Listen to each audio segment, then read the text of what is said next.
Quick disclaimer. Information in this podcast is for general informational purposes only and is not intended to be treated as medical advice. Always consult with your healthcare team before making changes to your diet, lifestyle, supplementation, or medication. Have you ever really stopped to consider what's inside your daily supplements and how those hidden ingredients could be affecting you? Get ready as we dive in to uncover the surprising truths. Welcome to Type 2 Diabetes Talk, the place where we chat about what really works to treat type 2 diabetes and prediabetes naturally with nutrition and lifestyle. If you're looking to optimize blood sugar and A1C, lose weight, reduce medications, and improve your overall health, this is the place to be. Now, here's your host, Type 2 Diabetes Nutrition Specialist, Dr. Jetta. Hello, wonderful people. Dr. Jetta here, and thanks for joining me for episode 54. All of us at some point in our lives have probably taken vitamins and supplements. Maybe even now, you have a whole cupboard full of them. Lots of people do. In fact, globally, we spend billions and billions of dollars each year on supplements. Without a doubt, many vitamins and supplements have proven benefits for boosting optimal health. And in some cases, we absolutely need them to correct deficiencies or insufficiencies. For example, we might need to take vitamin D or vitamin B12 to boost levels to the healthy range. But when you choose a supplement, how do you go about it? Perhaps you look on Amazon and find the ones with the highest ratings and reviews. Or maybe you just choose the cheapest option. That's fairly common. Maybe when you've looked at something, it's all about the labels, the colour or writing on the label or a specific health claim the label states. Maybe that's what sells you on choosing the one you did. Interestingly, one thing most people don't do is check the ingredients label. And it's here that we can find some interesting things. That's what we're diving deep into today, the world of supplements, specifically exploring the common ingredients found in supplements. With so many products on the market, it's crucial to understand what you're putting into your body and how these ingredients may impact your health. If you don't look at the label and just choose the cheapest option, you might not realise they contain additives and fillers that may not be beneficial or even potentially harmful. By the end of this episode today, you'll be equipped with more knowledge about supplements so you can make informed decisions about the supplements you choose to support your health journey. To help make things easier, we've now added a supplement shop to our website. Well, it's not just a shop, but a diabetes supplement thesaurus and guide, really. We want you to have the best options, so our team has done all the hard work in choosing a range of the best vitamins and supplements, because it can take a lot of time to go through each supplement, looking at the labels and wondering which brands are best. In our shop, you can find a selection of options, and each vitamin or supplement includes points of research benefits that they have for type 2 diabetes or prediabetes, and recommended dosages that studies have found to be beneficial. So after listening today, head down to our website to find this amazing resource at type2diabetestalk.com/supplements. If you're one of our members, you can find an even more detailed guide inside the members site under guides.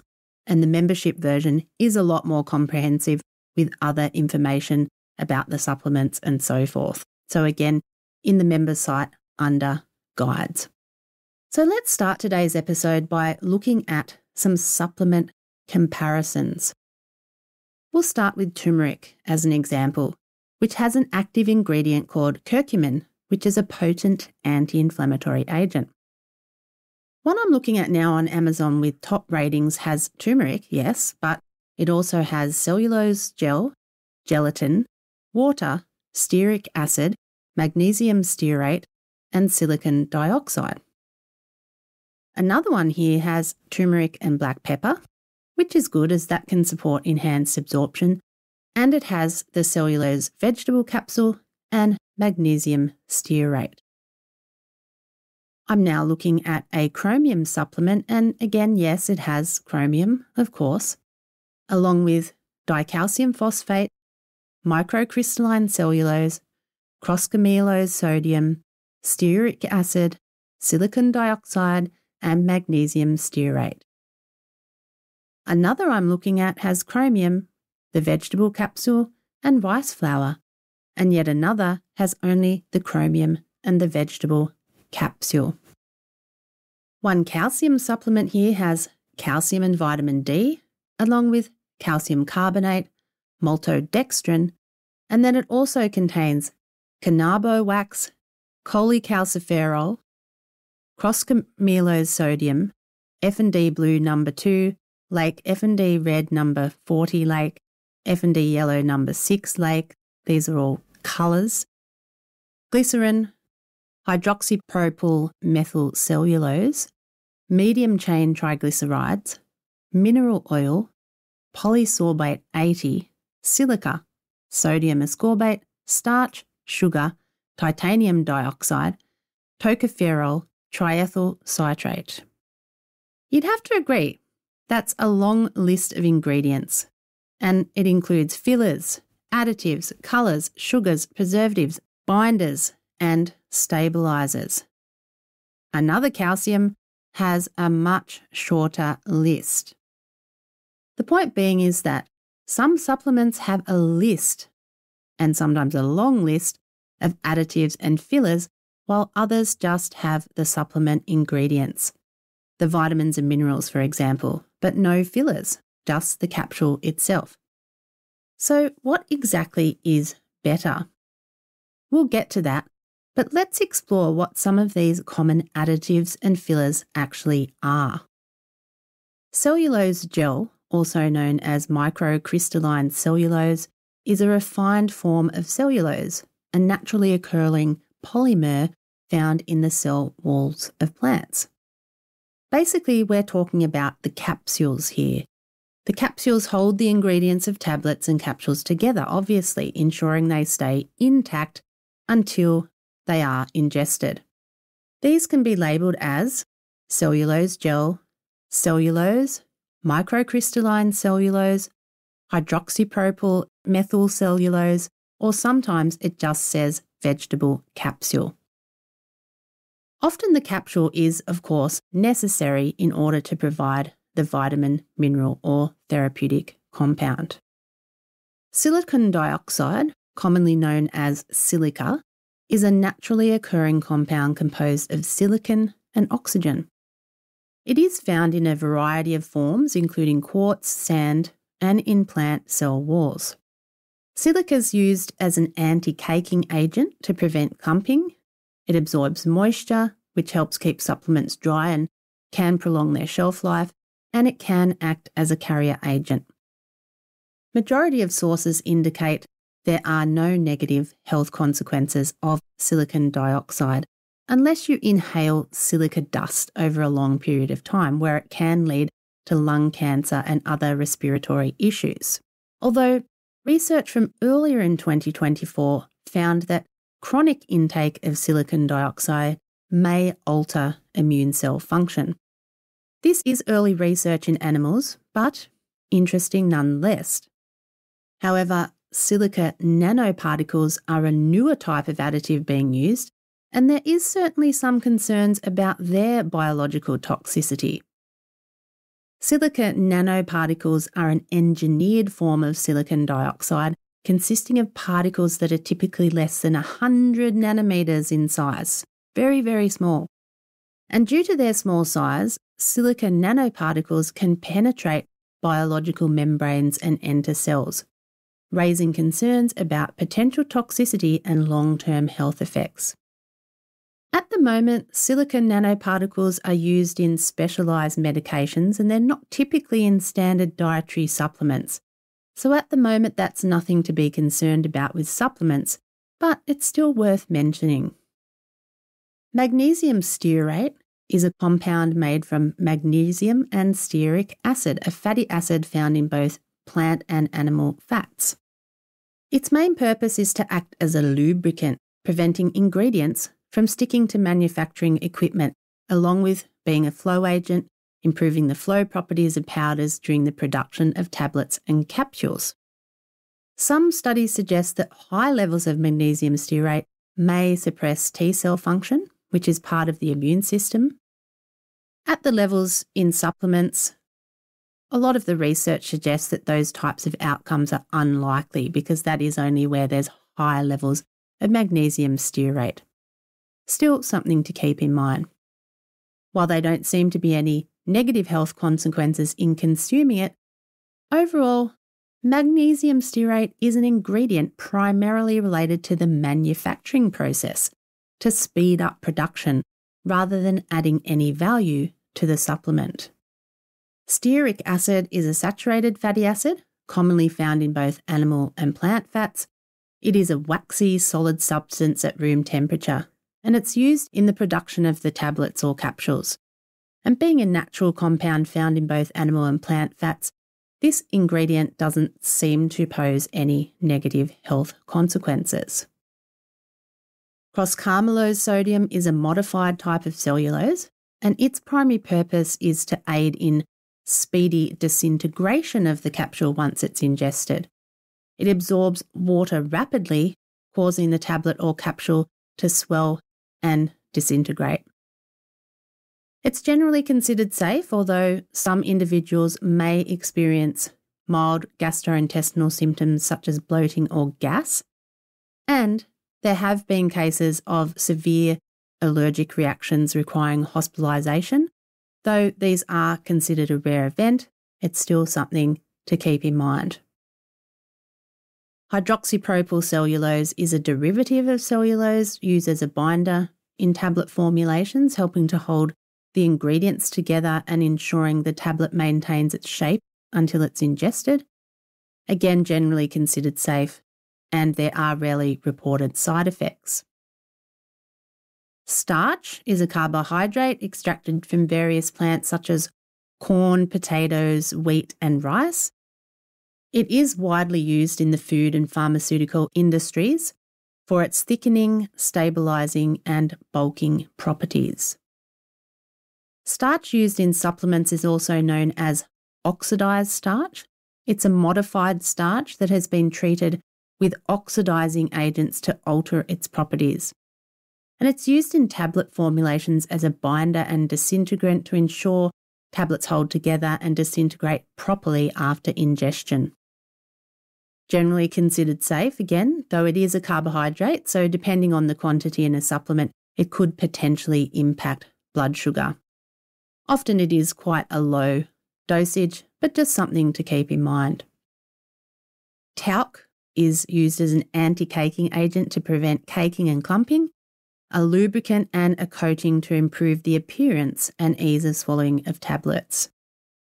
Generally considered safe at low dosages, and research on negatives is really around workers exposed to asbestos-contaminated talc. And titanium dioxide.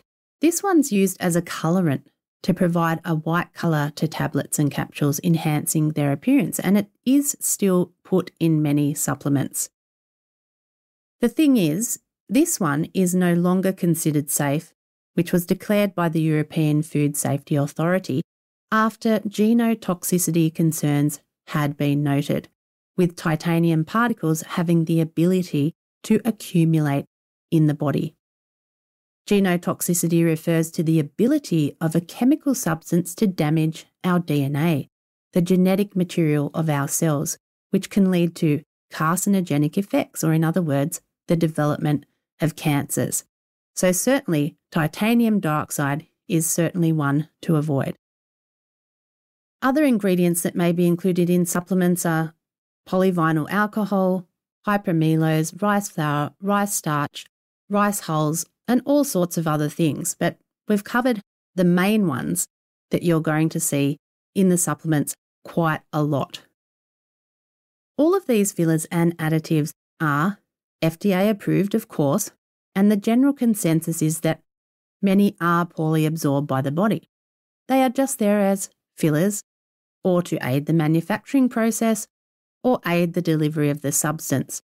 And the general consensus is that most of them have little side effects. The thing is, though, there will always be uncertainties and concerns. For example, titanium dioxide was once considered safe. Now there is advice this might not be the case with potential genotoxicity effects. It is quite possible that other fillers and additives may also be deemed toxic in future. That's something we don't know. It is an uncertainty. The other thing that is concerning is our cumulative exposure to food additives and the synergistic effect of different additives used together. Overall, we don't have a great deal of research on this stuff, so it is again an area of uncertainty. It's also important to mention that some people can be allergic to any of these additives and fillers, so please keep that in mind that they can all be allergens. Get proven, practical support to lower blood sugar, weight, and medication. Check out Dr. Jetta's programs and services at type2diabetestalk.com/programs. Now, let's talk about these gummies and chews, which now seem to be all the rage. In fact, the gummy supplements market has seen substantial growth and popularity in recent years, often outpacing other forms of supplements. But when it comes to their benefits or negatives, what are we actually looking at here? Let's think about this logically. Gummies and chews are essentially a type of candy. So is taking our vitamins and minerals in a candy really that good for us? Well, from a nutritional perspective, the ingredients they contain are often questionable. Let's look closer at some calcium chews. The calcium soft chews I'm looking at here contain calcium carbonate, the active ingredient, along with sugar, corn syrup, hydrogenated coconut oil, water, corn syrup solids, non-fat dry milk, glycerin, vitamin D3, dextrose, lecithin, natural and artificial flavours, salt, and may contain milk, soy, it says. Notice though, if you heard, the second, third and fifth ingredients are all sugars. That's sugar, corn syrup, and corn syrup solids. They're all sugars. And with 2 chews recommended per day, they contain 6 grams of carbs and 4 grams of added sugars. The gummy bites are worse. The 2 first ingredients are glucose syrup and sugar, followed by the active ingredient and some water, and then a whole bunch of other things: annatto seed extract, vitamin D, citric acid, invert sugar, natural flavours, pectin, purple carrot juice concentrate, sodium citrate and tocopherols.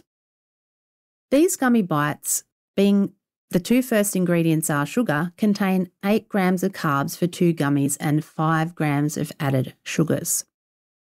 The ones I'm looking at here contain the active ingredient, xylitol, maltodextrin, magnesium oxide, along with a whole range of artificial colours, citric acid, corn syrup solids, hydrogenated palm oil, magnesium stearate, manganese sulfate, emulsifiers, sucralose, sugar again, tocopherols, more colours and zinc oxide. These are really quite rubbish from a nutritional perspective. There's various sugars and sugar substitutes, colours and emulsifiers and additives. Just overall, not a quality product. A vitamin C gummy I'm looking at contains cane sugar and tapioca syrup, both sugars, followed by the active ingredients vitamin C and A. The recommendation is 3 gummies a day, containing 7 grams carbs, 6 grams of those being added sugar. Other vitamin C powders or supplements contain nothing but the ascorbic acid or active ingredients. Some places you find on the Wild West web suggest that because we chew them, the content of gummies or chews are more bioavailable. Bioavailability refers to the proportion of a nutrient or active ingredient that is absorbed and utilised by the body. When I went searching the research, one small study suggested vitamin D had greater absorption than pills, while a study on vitamin C showed no difference in absorption between gummies and pills. There just isn't much research on this to suggest gummies are superior in terms of bioavailability. Just not much research at all, so that is a very hard claim to make. And the question with these is the overall quality. From a nutrition perspective, there is simply no benefit of taking a dose of vitamins or minerals with your sugar. Or should we say, a dose of sugar with a little bit of vitamins or minerals. Logically, that doesn't make any sense whatsoever. You'll likely be far better off to steer clear of these gummies and chews and select other forms, whether that be capsules, tabs, liquids, or powders, as these won't contain sugar. And sugar, as the primary ingredient, is certainly not a good thing. I also want to add a note about front-of-pack labels. Like food products, supplements often highlight different benefits or sell us on things that may not necessarily be true. In addition, statements that companies make are not always true either. I want to give you one example of this, the calcium supplement brand Caltrate. One of the statements on their website and some of their marketing materials said, Caltrate is among the most clinically studied calcium supplement brands in the world. I did a search and couldn't locate any peer-reviewed research to confirm Caltrate is the most clinically studied calcium supplement brand in the world. So I emailed the company asking them to provide sources to confirm this statement or whether they were just referring to research on calcium carbonate. The response from the medical team was to kindly refer to the information available with the product, which was exactly what I thought. Caltrate itself has no specific research, so making a statement that Caltrate is the most clinically studied calcium supplement brand in the world is actually a false statement. In fact, the information they gave me in the email presented a couple of studies about calcium and vitamin D supplementation being beneficial for treatment and prevention of osteoporosis. That was it. They didn't even mention the main ingredient in the supplement, calcium carbonate, which has a lot of research surrounding it. But it is also found in hundreds of other supplements too. Strange response, I thought, and nothing to confirm the statements they make. When it comes to any supplements, always read the labels. Not just the front of pack label with any purported benefits. You want to assess the other ingredients a supplement contains and whether you want to be taking those given some of the notes we've made today. Certainly in some cases, supplements might contain necessary additives. For example, fat-soluble vitamins like vitamin D, E, A and K often includes oils such as olive oil, MCT or coconut oil to help enhance their absorption and bioavailability. This is because these vitamins require fat to be efficiently absorbed by the body. But other fillers and additives, such as some of those we've covered today, don't provide any necessary benefit and others may pose risk. So generally, you want a product that contains minimal additives. It's like when we look for a food product, we'd follow a similar process. Look at the ingredient label to assess the quality of a food. And like food products, supplement labels always list the other ingredients in terms of quantity in the product in descending order. So if sugar is listed first, it contains more sugar than anything else. In any case, don't choose a supplement based on cheapest price or the colour of a label, or even because a friend recommended it. Read the label yourself and determine what's in it. Better yet, do a bit of research to understand the ingredients you will be consuming, and hopefully you've learned a thing or two by listening to this episode, just like I have in doing all this research to help inform you. After listening today, head down to our website to find our new supplement shop, which is a resource of quality supplements in relation to T2 and prediabetes. You can find that at type2diabetestalk.com/supplements. If you're one of our members, you can find this in the members site under guides, and the members version is a lot more comprehensive with other information about their facts and benefits. That's all from me today. Take care until next time. Dr. Jeddah, over and out. Thanks for tuning in to Type 2 Diabetes Talk. Please subscribe to the show on your favorite podcast platform. And for episode replays, episode notes, and more, visit type2diabetestalk.com. New episodes are available Tuesdays, 10 a.m. US Eastern Time, or your time zone equivalent. Thanks again. We're truly grateful to be a part of your life and help make a real difference.